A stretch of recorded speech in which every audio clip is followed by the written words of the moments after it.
नमस्कार, जय हिंद, जय भारत। आप सभी लोगों को 26 जनवरी की हार्दिक शुभकामनाएँ। ये 77वां गणतंत्र दिवस है। तो इस गणतंत्र दिवस पर आप सभी को बहुत बहुत ढेरों बधाइयाँ। और अपने इस गणतंत्र दिवस पर जो संविधान है, संविधान के प्रति अपनी जो अवधारणा है, अपनी जो सोच है, उसको ज़्यादा से ज़्यादा देशभक्ति में लाएँ और अच्छी से देश के प्रति अपनी देश प्रेम होना चाहिए और देश भावना होना चाहिए। और देश भावना के साथ साथ एक सच्चे नागरिक और ईमानदारी से हर उस जीव के प्रति ईमानदारी रखें जो आपके सहयोग में आपके साथ जिसकी लाइफ है, आपके साथ जिसका जीवन व्यतीत हो रहा है। आप सभी उन जीवों से, उन प्राणियों से, उन पेड़ों से, पौधों से, यानी जो भी हमारे जीवन में हमारे पास चल रहा है, हमारे साथ चल रहा है, उस सभी का सम्मान करें और सच्चाई से उनका साथ निभाएं। यही हमारी एक देशभक्ति होती है। इस देशभक्ति के अवसर पर हम सभी आपस में मिलकर भाईचारा सबसे ज़्यादा फैलाएं। एक भाईचारे के साथ साथ छोटे बच्चों के साथ और जो पेड़ पौधे हैं, जीव जंतु हैं, उनके प्रति अपनी देश भावना ज़्यादा से ज़्यादा फैलाएं। और मन में एक ऐसी ज़रूर इच्छा होनी चाहिए देश के प्रति कि जो भी हमें आगे दिखाई दे, हमारे सामने दिखाई दे, उसके प्रति एक अच्छा व्यवहार रखें। यही हमारी सबसे बड़ी देशभक्ति होती है। चाहे हम स्कूल में हों, ऑफिस में, बाज़ार में हों, खेत में हों, कहीं पर भी हों, अपने अंदर हर समय, यानी इसी दिन नहीं, इसी दिन के लिए नहीं, अभी तो पूरे जितने हर एक सांस, हर एक मिनट में अपने देश के प्रति कुछ न कुछ सम्मान जरूर होना चाहिए। और अपने देश के प्रति सम्मानजनक शब्दों, सोच और जो व्यवहार है, वेशभूषा है, वो अपने सैनिकों के साथ और जो हमारे देश के रक्षक हैं, सैनिक हैं, सैनिक हमारे जो सैनिक बल हैं, उनके प्रति ज़्यादा से ज़्यादा सम्मान रखें, ज़्यादा से ज़्यादा उनकी हेल्प करें, उनको मदद दिलाएं। हम कहीं भी फौजी वगैरह या कोई देश के रक्षक दिख जाएं या देश की सेवक दिख जाएं, जो देश की सेवा कर रहे हैं वो दिख जाएं, उनको अच्छी तरह से हैंडल करें, अच्छी तरह से उनका सम्मान करें, नमस्कार करें, जय हिंद करें। और पाश्चात्य संस्कृति से दूर रहें। और पाश्चात्य संस्कृति मत क्या है, जिन्होंने हमारे ऊपर अधिकार किया है, अब उन्हीं की जो संस्कृति मानसिकता है वो फिर हम लोगों पर हावी होती जा रही है।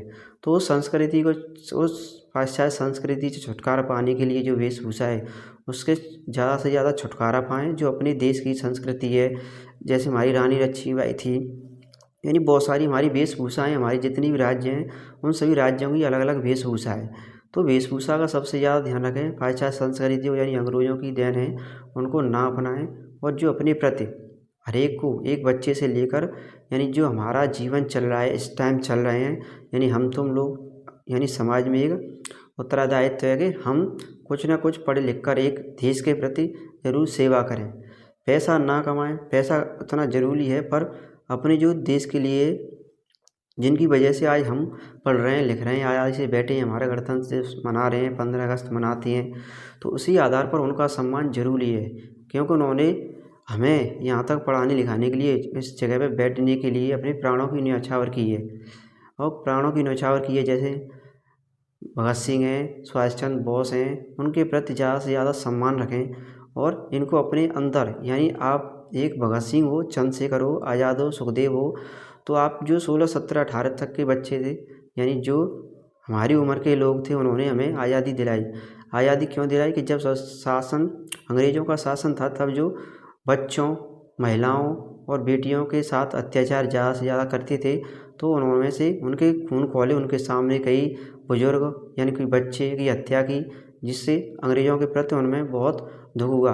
तो इसी संस्कृति को बचाते हुए, वो अंग्रेज़ों की संस्कृति को दूर हटाते हुए, अपने मन में अपने देश के प्रति कुछ करने की सोचें ज़्यादा से ज़्यादा, जभी आपका जीवन सफल होगा, अन्यथा आप यहीं भटकते रहोगे।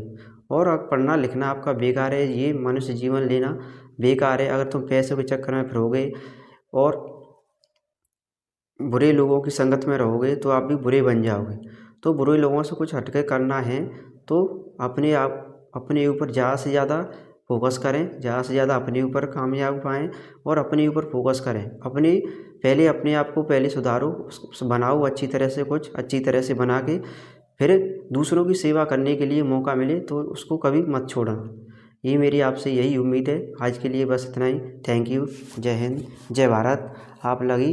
आप सभी लोगों को स्वतंत्रता आप सभी लोगों को 77वें गणतंत्र दिवस की हार्दिक शुभकामनाएं। Thank you. जय हिंद।